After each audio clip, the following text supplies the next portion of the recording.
Hi, I'm Sharon from Loose Parts Lab, the educational arm of Loose Parts Press, which is my publishing company that I use to publish my children's book series, The Gardeneers.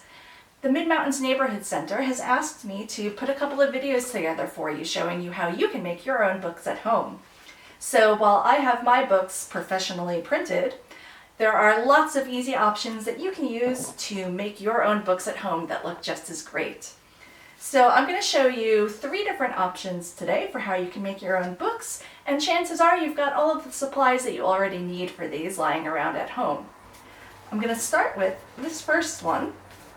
So this is a cardboard book, and the reason I like this one is that it's great as a journal as well. I've even given you an option that you can put a little string on it, carry it around with you. So now if you're going out for a bushwalk or you just want to do some sketching around in your neighborhood, you can carry your book around with you. So let's get started. I'll start by going over all of the supplies that you'll need for this one. So for this book, you're going to need a large piece of cardboard. This can be from a box. It can be just kind of thick cardstock from a cereal box, whatever you've got on hand, and it's thicker than regular A4 paper. Although you will also need 5 sheets of A4 paper, a pair of scissors, hole punch, a pencil, and a piece of string, or it could be wool, yarn, twine, whatever you've got on hand. I cut mine to be about 1.5 meters, but that's because I'm making a longer string so that I can wear it over my shoulder, like the journal that I showed you. I've also got this plastic string, which is a bit more sturdy and durable than the wool one. So whatever you've got on hand you can use. And then optionally, if you'd like, a ruler or a tape measure might help you with measuring out some of the things that we're going to cut. A binder clip, and this is just for helping us hold some of our pieces together. And if you'd like, if you have a needle like this is just a plastic needle, so it doesn't hurt.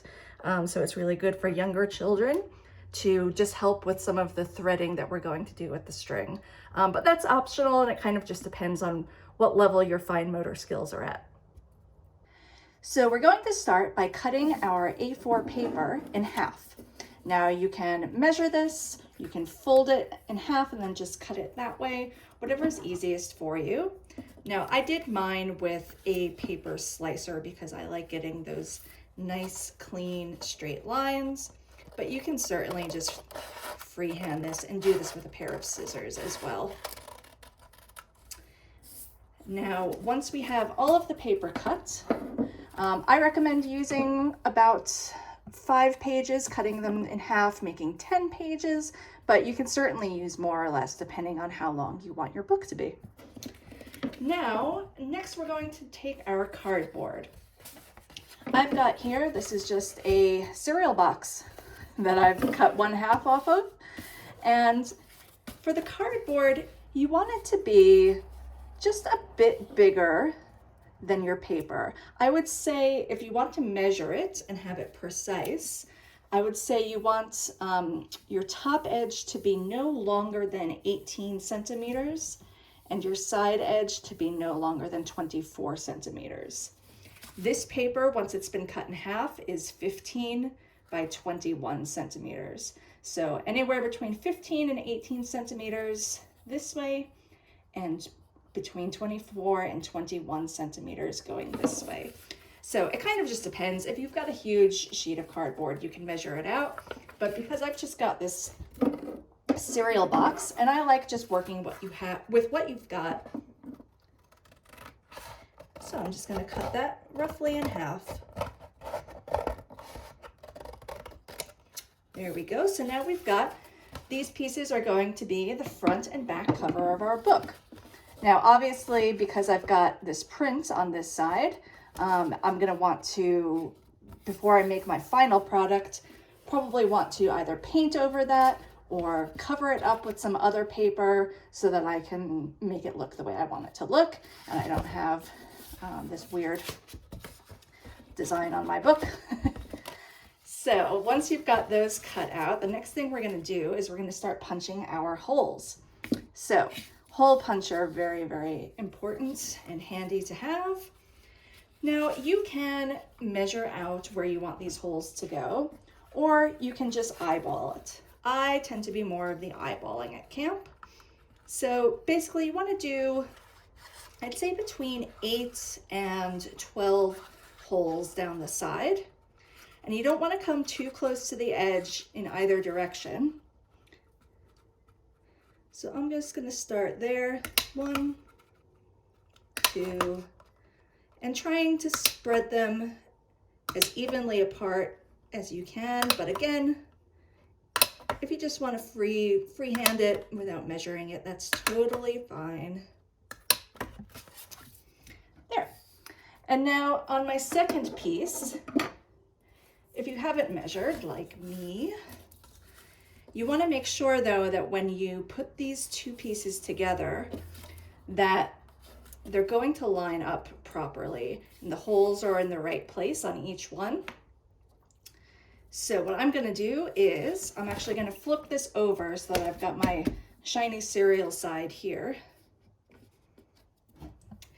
And I'm just going to take my pencil and I'm going to mark a little dot inside each hole so that I know where to punch my hole on the second piece of card. And then I'll make sure that they all line up correctly. So it might be a bit difficult to see, but I've got these little dots going all up and down the side of my card. And now I'm just going to punch them all out. It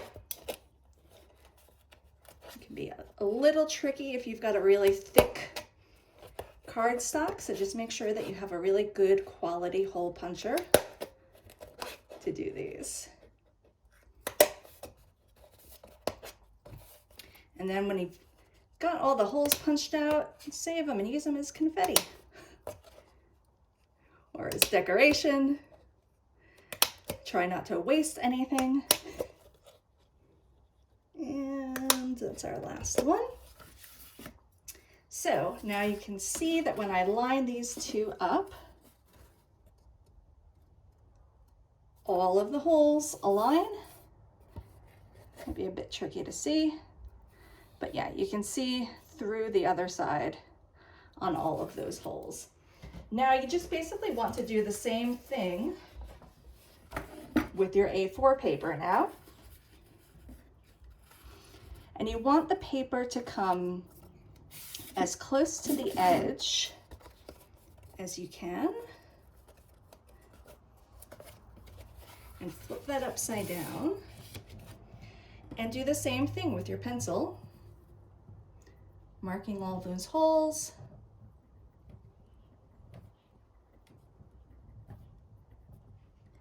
Now you might need to do this process a couple of times because chances are your hole puncher is probably not going to punch through 10 sheets of paper at once.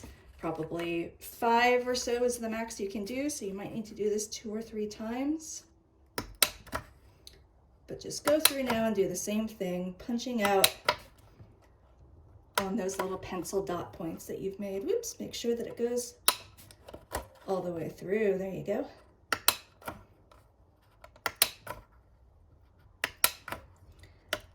So once you have completed this on all of your paper, it can be really helpful to use one of these little binder clips, and that will help hold everything all together so that you're not having to kind of mess with all of your holes wiggling around and not being in the right spot. Oops, so let's see. It can get a little confusing because if you haven't spaced them exactly evenly apart, it might be a bit hard to line them up again. Let's do our best here. And see, so you can see that I haven't lined it up correctly here, so I need to fiddle with this one a bit.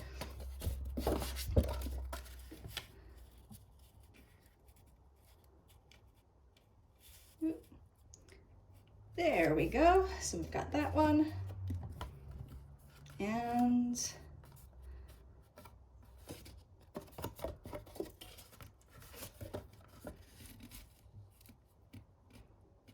There we go. So I'm going to take my binder clip now, and you can see through all the way to the other side on all of the holes. Take my binder clip and I just clip it together so that everything stays aligned, so that if I'm moving it around, if I accidentally drop it, I don't have to go through and align it all again. So next thing we're going to do is a little bit of sewing. So as I said before, you can definitely, depending on your string, it might be pretty easy to just loop this through using your fingers. But depending on the age of your child, they might find a little plastic needle like this might actually be a bit more easy to use. And it's also just a good skill. Everyone should learn how to sew. So sorry I did that a bit quickly, but basically I've just threaded my wool through the plastic needle there.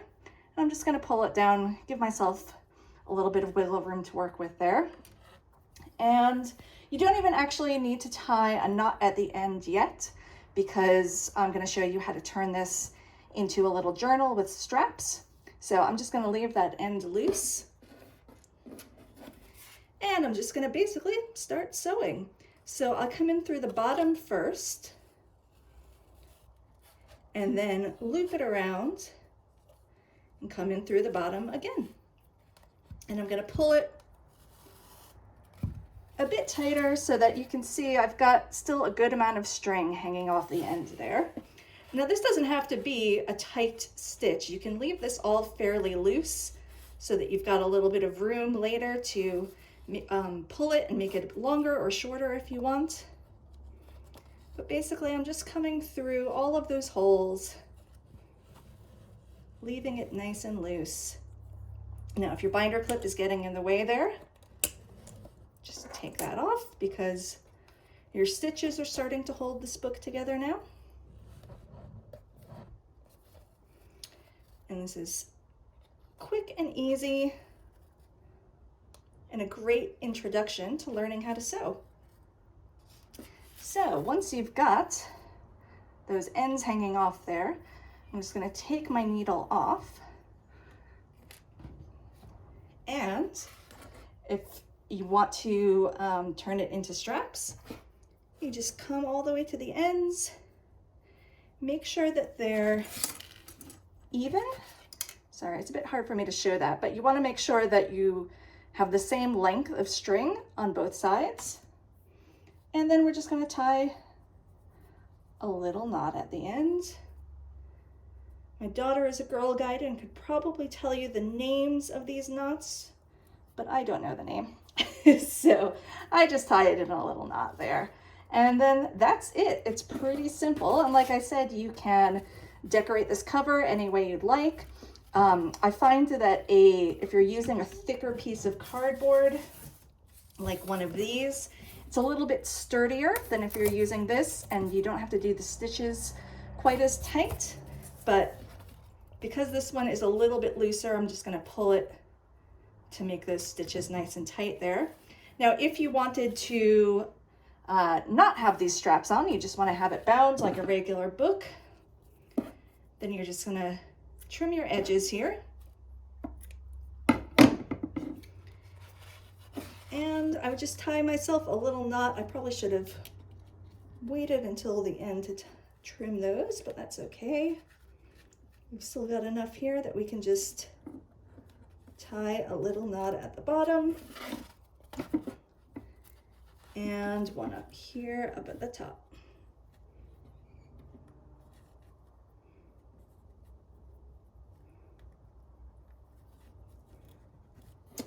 And there you have it.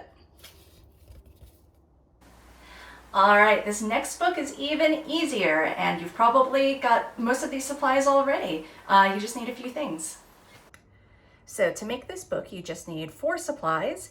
You need 5 sheets of just plain A4 paper. It can be white paper, colored paper. You can use a piece of cardstock to be the outside cover if you'd like. Whatever you've got on hand, really. Pair of scissors, stapler with staples in it, and some kind of nice colorful tape. I'm using this colored washi tape that I've got. You could also use colored masking tape, duct tape, whatever you've got on hand. So first thing you want to do here is just make sure that your paper is all nice and straight and lined up. And then you're just going to fold it, all of it in one big booklet. Again, make sure those lines are nice and straight and put a nice crease in it down the side. Next, I take my stapler and I'm just going to put 3 staples in along the edge. You want to make sure that you're really as close to the edge as you can get without going off the paper, of course. And I'll just do one here in the middle to start, one up at the top, and one down at the bottom.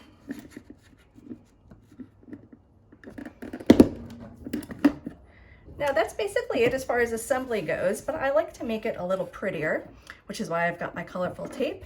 And it's also nice to just cover up the staples so that you don't have any of these sharp pokey bits on the back.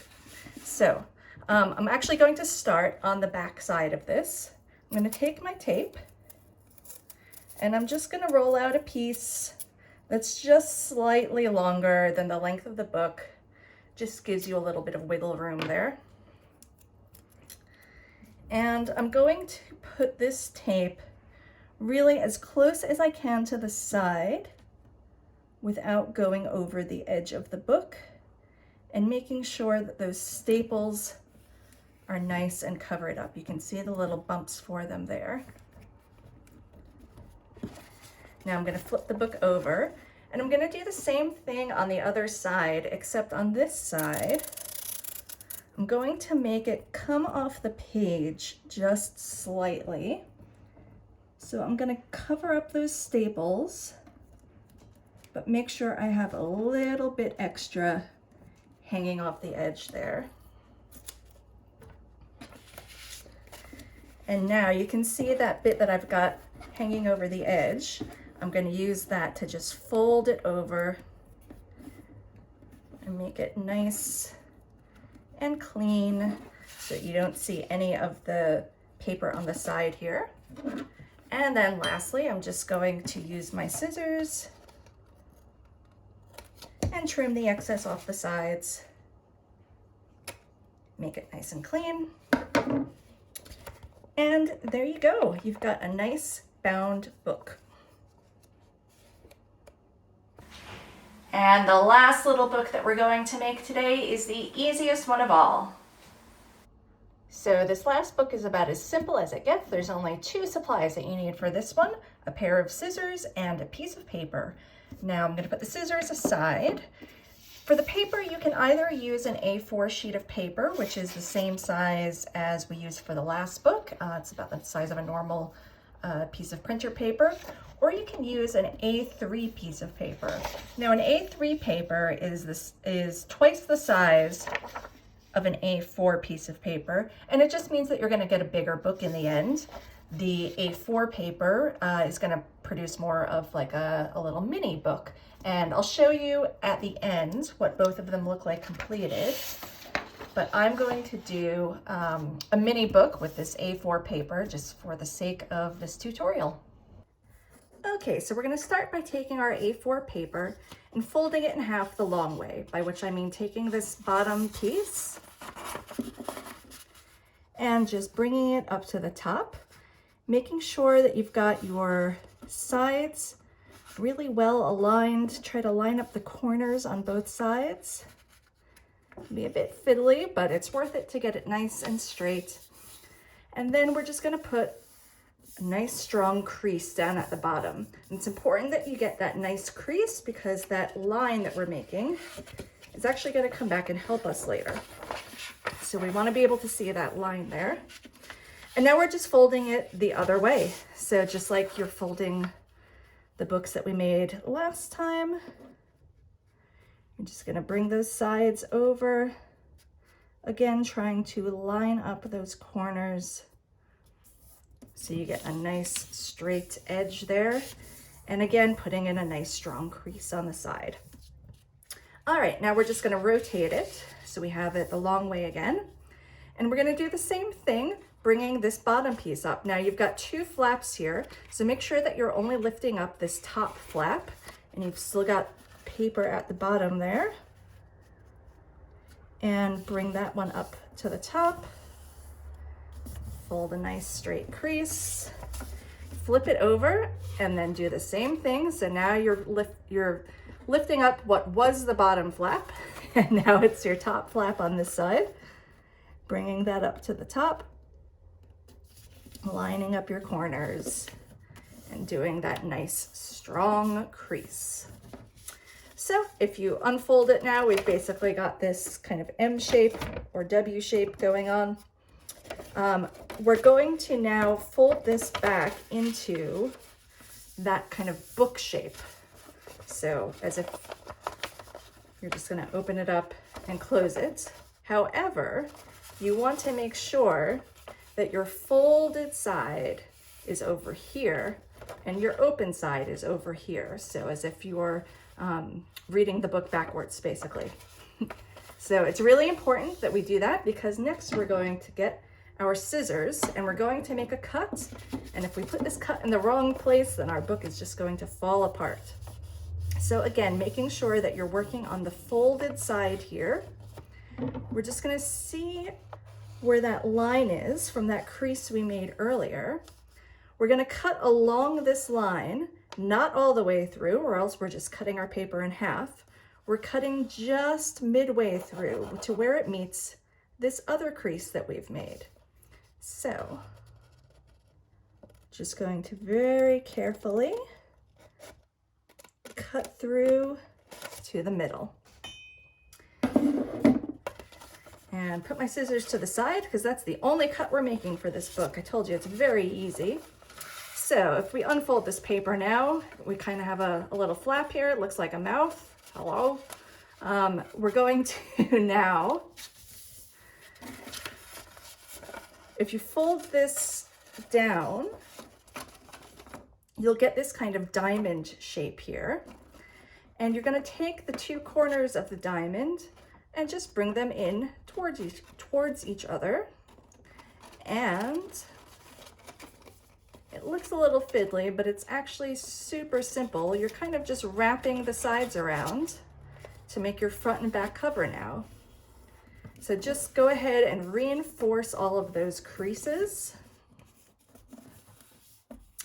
And look at that, we've got a little mini book. These are small, but they're great for just doing little sketches. Or in the next video, you'll see I'm doing, we'll be talking about creating characters for your books. This would be a perfect way to just decide who all of your characters are. Just put a little character picture and description on each page. So this was the A4 version of the book. And then this is one that I've made with an A3 piece of paper. So you can see that it's just a lot bigger. But I thought most people probably don't have A3 paper lying around at home. So I made it with the A4 one. And certainly if you want to go out and buy A3 size paper, these are a lot of fun to make as well. And there you have it. You've got 3 different options for how you can make books at home. In the next video, I'll be focusing a bit more on designing your books and writing your stories so that you can make the best books possible. Thank you so much for watching today. I'll put a link to the next video down below so that you can tune in next time. Hope to see you then. Thanks.